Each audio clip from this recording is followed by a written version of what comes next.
Okay, so I'm back. I do apologize. On that last video, it cut off. It stated that I exceeded the maximum amount of time for that video. That video was 18 minutes and 43 seconds. So that's going to be an issue. So hopefully that doesn't cut off again at like 18 minutes, because I'm not going to be able to get too much done if I got to keep stopping like that. I like to keep speaking through for an hour. Like I said, I want the videos to max. My max is an hour. So I need some quality devices. So that's the truth of the matter. But we'll hopefully it doesn't cut off. But basically, as I lost my train of thought. So as I was stating, I'm not aware of Jon Bon Jovi's marital status. So that is something I have to look into. So that would mean that there is at least 2 women that would come before me in that marriage. Okay, so that would automatically again eliminate Jon Bon Jovi from the position, for the same reason Nasir Jones was found unworthy. Not eliminated from the position, but just found unworthy to do that specific position because the child. That is the reason. Not because of the marriage, because of the child has to be conceived. So those 2 people are going to be found unworthy based on my position in their marriages. So now I believe, well, what I also was saying that I was just unaware of some things when I was making the last video. I was unaware that there were other people I had married. I really thought Jon Bon Jovi was the last individual that I had married throughout the 9 life cycles. So the people I'm stating now are individuals I have married throughout the 9 life cycles. There are other people. So, okay, so Jon Bon Jovi, that would be my 5th husband. There's always a 5th, right? So now we're going to number 6.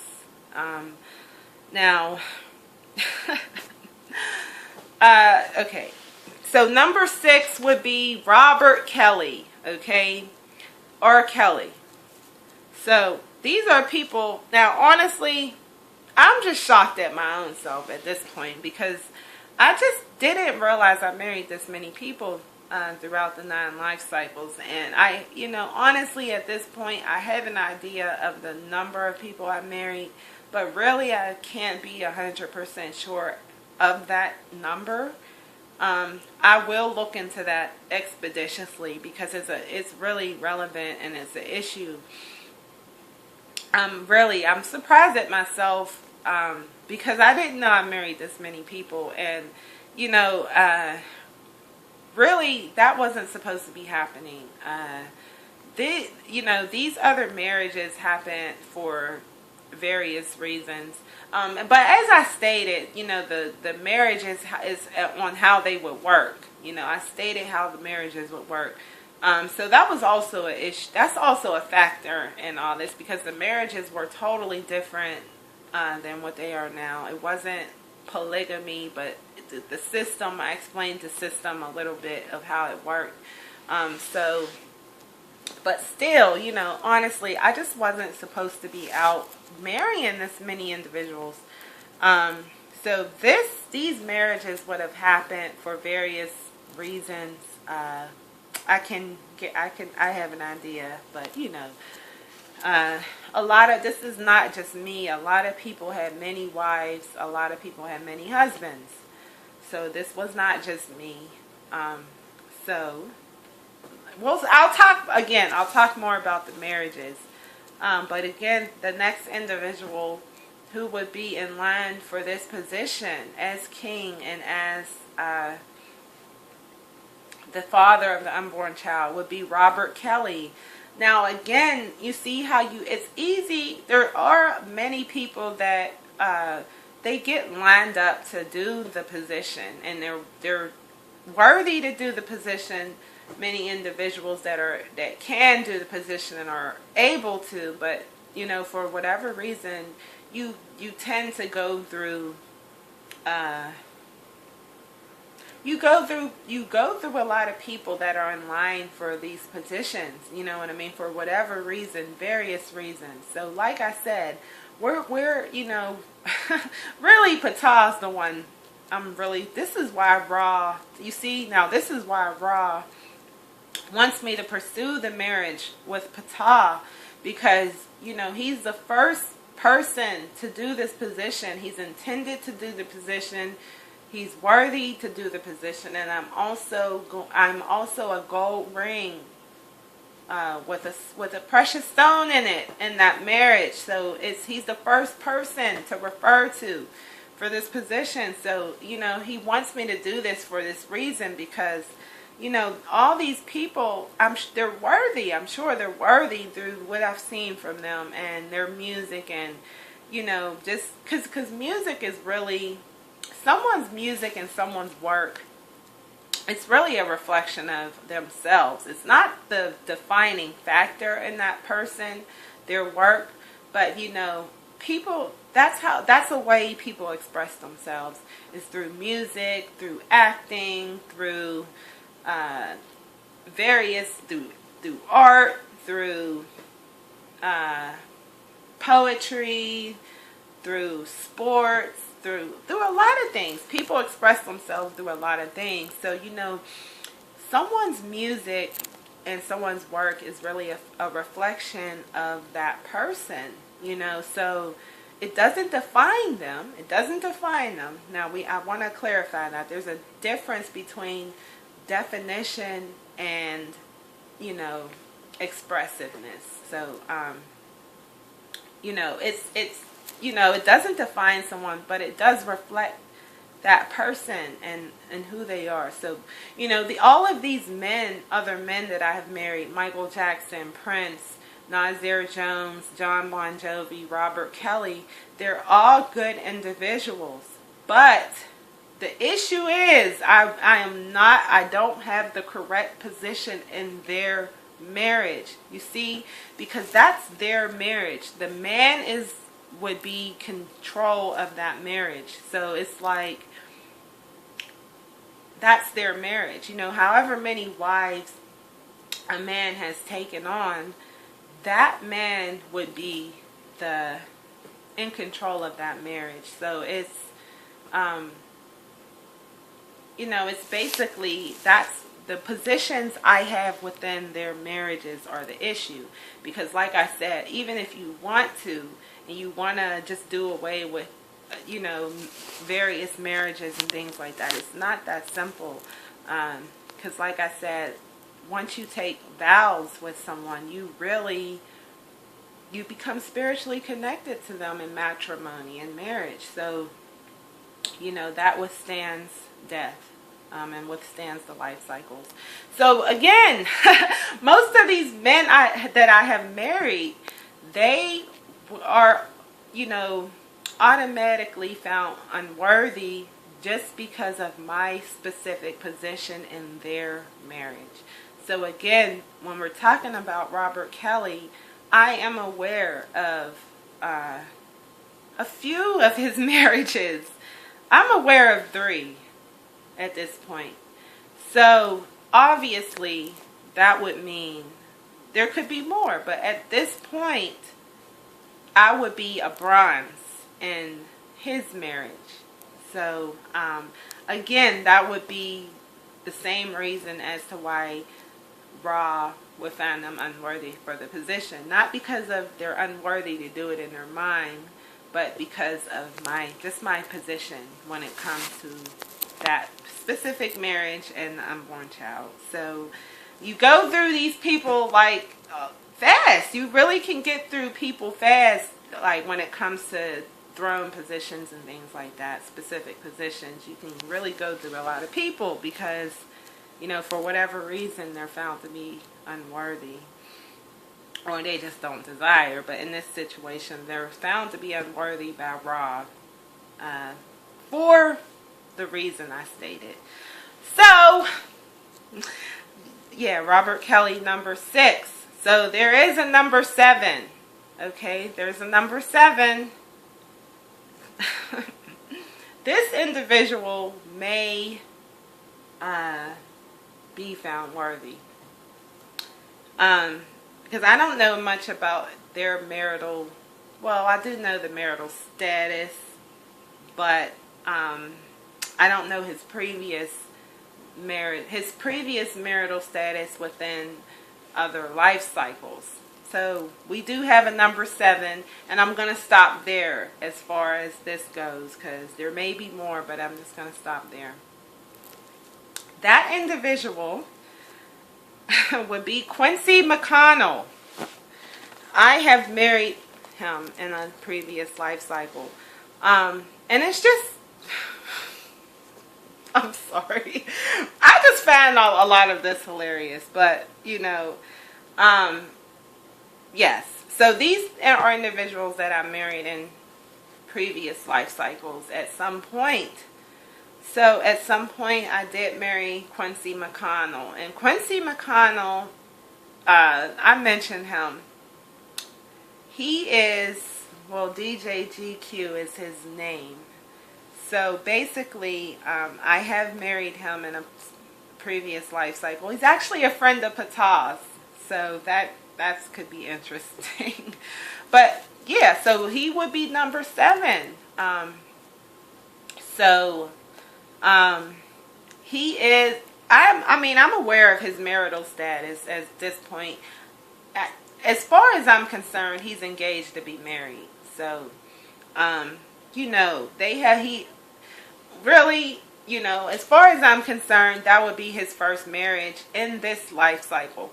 Now, again, I'm not aware that if he married someone in a previous life cycle, I'm just not sure of that.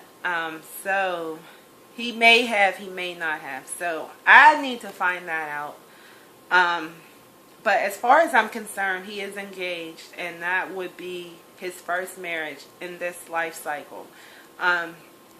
So that would mean he has not taken those vows yet for spiritual bonding as of yet. But most likely he is conceptually bonded to someone. Now, see, basically I just really need to find out his marital status is in the previous life cycles, because that really would tell me everything I need to know. But basically he is physically still present upon this earth. So that would be the next person in line. Other than Patah at this point. Because until I found out his marital status is. Now, also the issue is he's engaged, you see. So, even though he has not technically taken the vows yet to bond through marriage, it's an issue because there's a woman there. So it's like you don't want to break up any marriages, break up any relationships, and cause any problems for anyone. It's still an issue, even though they have not taken the vows yet. It's an issue for me morally. See, that's what the issue is. There's a moral issue as to why I would have a problem with that. Not just the fact that he's engaged, but the fact that even though me and Patah aren't on the greatest terms, Michael Dean, even though we're not on the greatest terms as of now, it's a moral issue for me to marry a friend of his that way, a close friend of his, and have a child with a close friend of his, and also the fact that he is engaged to my knowledge at this point. So that is a question mark, so I will have to check back on that, but that is the status of that right now. So I'm just going to stop at 7 at this point because honestly I don't feel very good about myself, being the fact that I married so many people. But again, I'll talk more about that. But again, the marriages work different in ancient times. But me specifically, of who I am, I was not supposed to be doing that. You know, that was really a general thing in how the marriages work. But when we're talking about who I am, I'm Ra's daughter, the princess of Egypt, the queen of Egypt, the heiress of a lot of things. I was not supposed to be out engaging in such behavior of marrying such many people and other behavior, but you know, marrying that many individuals. But that I'll talk about at some other point. But okay, so basically now I'm just going to move on to, and I'm going to talk more about the unborn son. Because I talked a little bit about it, but not that much. So basically, as I stated, part of the task that I have as the Savior in this position is to conceive a child, conceive a son, who will inherit this position when he is deemed ready to inherit the position. So this child, they want, like as I stated, they refer to men first to do such positions of, you know, such caliber, of such prestige. They refer to the men first. And, you know, as I stated, Horus, this was originally supposed to be Horus's position. So as I stated, you know, I got the position because he was found to be unworthy for whatever reason. So this is how I have the position. Basically, being that that's the issue, that I was not supposed to have this position originally. The issue is that one of the tasks is to conceive a son to inherit the position, because Ra does not want me to have this position anymore. He does not want me to have it because he sees over the 9 life cycles what I have gone through, and also in this life cycle. He wants me, he doesn't want me to have the position because it's just different as to what a woman goes through as opposed to man goes through. So, you know, I've gone through a lot of things, a lot of negative things, you know, in each life cycle, as a result of my gender, and my physical appearance. So, you know, I've gone through a lot of issues that way. You know, sexual assaults. You know, people, they just look at me and they just feel like, you know, oh, she's, you know, they really take me lightly. They underestimate me a lot. You know, there's a lot of chauvinistic things going on. You know, a lot of people look at me, you know, just as a sex object. You know, they don't see me really as much else, you know, other than a sex object, or, you know, just sex, basically. You know, and I admit a lot has to do with, you know, some of my previous occupations and whatnot. But the issue is, it's just that people, not even just, you know, my previous, some of my previous occupations. The issue is that, oh, sorry, hold on. Okay. Okay, the issue is that, you know, just looks in general, your physical appearance, it really can make or break you, really. So not just myself, but beauty, you know, physical beauty comes in many forms, okay? It really comes in many, many forms. Physical beauty is not defined by your weight. It's not defined by your hair. It's not defined by your skin color. It's not defined by any of those things, physical beauty. Physical beauty, it's really just, everyone is beautiful in their own way. You see how everyone is physically beautiful, but it's just your inside is what makes you physically ugly. Your inside is what makes you physically ugly. And your inside is what also makes the inside of you ugly. So your spirit ugly, just your spirit dictates all types of beauty. See, so if you have an ugly spirit, to me, and this was to everyone else, this is how it worked. If you had an ugly spirit, you were automatically physically ugly as well. So that's how that worked. The spirit dictates everything. The spirit is superior to the flesh, as I stated.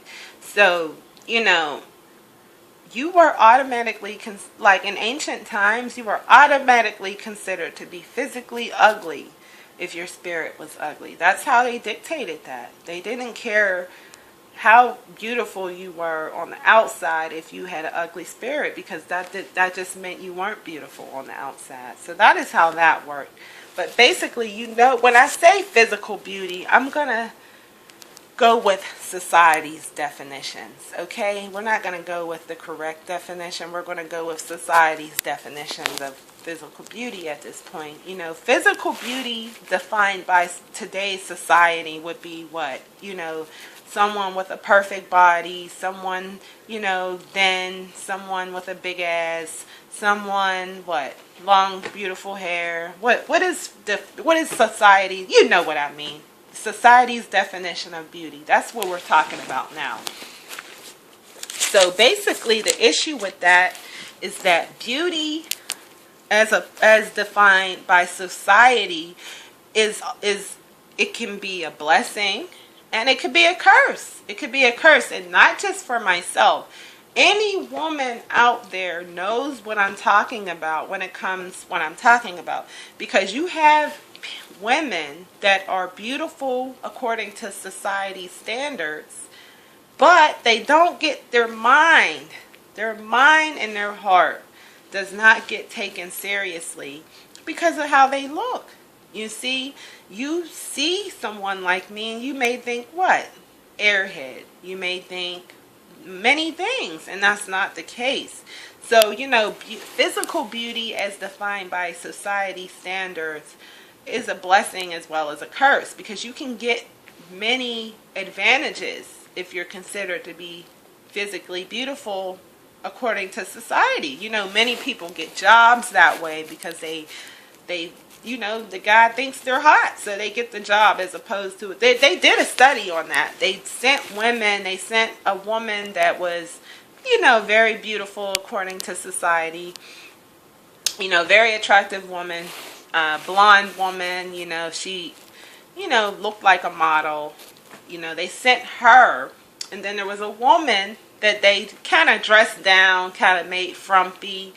I seen this on a study a few years ago, not recently. They sent both of these women. The second woman, I'm sorry. They dressed her down, made her a little frumpy. They made her